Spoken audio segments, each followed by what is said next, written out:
According to the algorithm, this video should be titled L5P Destroys Ancient Truck in 4K. But we all know the truth. Today we're going to talk about why LB7 is the true OG Max legend, and why L5P owners need a hug, a juice box, and a pat on the head. Let's go.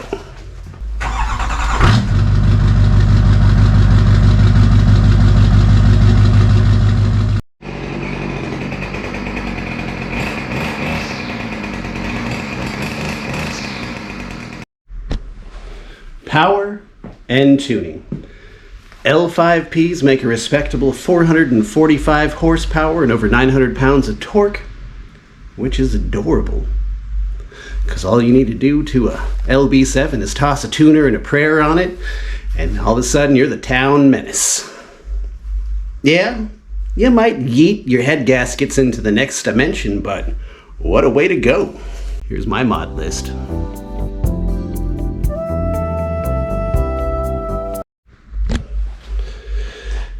Emissions and cost. The L5P's DPF system is like a high-maintenance girlfriend. You ignore it long enough and it's going to cost you $5K in tantrums. An LB7 is more like a grumpy old grandpa. It just wants straight pipes and less government.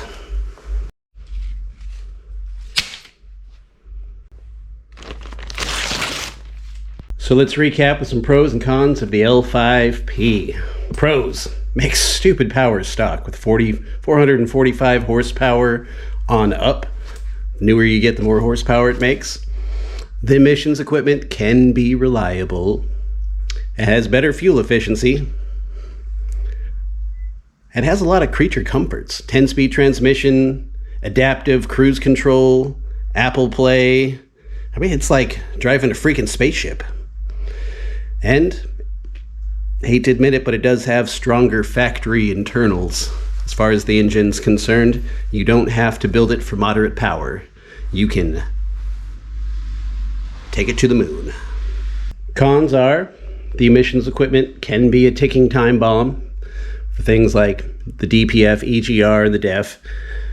And deleting those systems is now illegal. And if you want to replace those systems, it's going to cost you more than buying a used LB7. They are more complex as well. Things like turbo actuators, there's more sensors, and there's computers everywhere. The price is comparably astronomical for all the bells and whistles and everything. I've seen them around $60,000 on up, kind of depending on what year you're getting. Whereas you can get a clean LB7, clean LB7 for $15K. And the L5Ps, they just have less soul. It's quiet. It's a smooth appliance, great for daily driving, but kind of boring for an enthusiast. Pros and cons of an LB7 Duramax: no emissions junk, at least for the federal. Even the California only has an EGR system, but the purity of the pre-2004 diesels is no EGR, no DEF, no DPF systems, and I have a federal truck, so it didn't come with anything, not even a cat converter, just a muffler. So it was pretty easy just to straight pipe and send it. LB7s are easier to work on. There's less junk in the way. Granted, there is still quite a bit of junk compared to even older trucks, but there's still less junk than an L5P. You see it, you fix it. I'd say the caveat to that is the L5P's injectors are probably easier to work on than an LB7 Duramax. What are you going to do? An LB7 Duramax, compared to later models, does have a strong block, and it does have strong internals. You can build some pretty moderate power before you need to upgrade those internals. I've seen people go 600 horsepower easy, 700 horsepower is kind of the cap, depending on how you drive and whatnot, but I make it over 600 horsepower and over 1,200 pounds of torque, an old pig, and so far no issues for the past few years. Drives like a dream, but I also don't drive like an asshole. The cost to own an LB7 Duramax is significantly cheaper. There's no emissions equipment to maintain or replace. The parts are fairly cheap.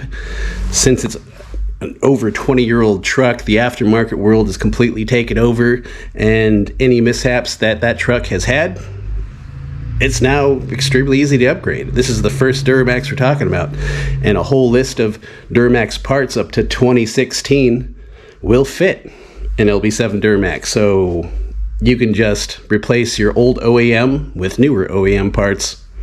Bob's your uncle. Cons of an LB7 Duramax: injector nightmare. It's going to cost you about $3,000 every 100,000 miles if you get OEM injectors. I made a video on common problems with LB7 and how to fix them. Go ahead and check that out, and tell you how to fix all these problems, what parts to get, so you don't ever have to do it again, within reason. Another con is head gaskets. Once you start to tune these things up, give it extra boost. These trucks are over 20 years old now, and if they haven't had a head gasket job on it, you got some old brittle head gaskets that have had a lot of heat cycles, and you're adding extra boost, extra fuel on top of that, so they're gonna pop eventually. So upgrade those head gaskets, get some studs. And yes, they make less power stock, about 300 horsepower, 520 pounds of torque, versus the 445 horsepower, 910 pounds of torque. Of course, the newer models go up from there, but that's just stock. We don't keep anything stock around here. $500 gets you a nice can tuner, and you're making 500 horsepower before you know it. You slap on a cold air intake and a free-flowing exhaust, you're golden. The last con: no creature comforts. It is what it is. It's an old truck. I'm an old Alaskan boy, so that doesn't really bother me. I'm more comfortable sleeping on the ground than I am in my own bed. So no power windows, no backup camera, no lane assists, no heated seats, no leather this or that, no touch screen this or that. I don't give a shit. Doesn't matter to me. I took out my back seats, built a box for my dog and storage. My seats have holes in them. They're deflated. I got manual crank windows. The heater works. Stereo works. What more does the guy need? So what's the Kooshdaakaa verdict? I think you know. Look, if you want a truck that pampers you while you tow a house, get an L5P. But if you want a diesel that teaches you, fights you, turns you into a legit mechanic, while costing you less than a used Toyota Corolla, well, get an LB7 Duramax. That's the hill I'm going to die on. Just make sure to keep some injectors on standby. Now, I'm not completely against L5Ps. It's still a Duramax, still a Chevy, still a GMC, still a cool truck.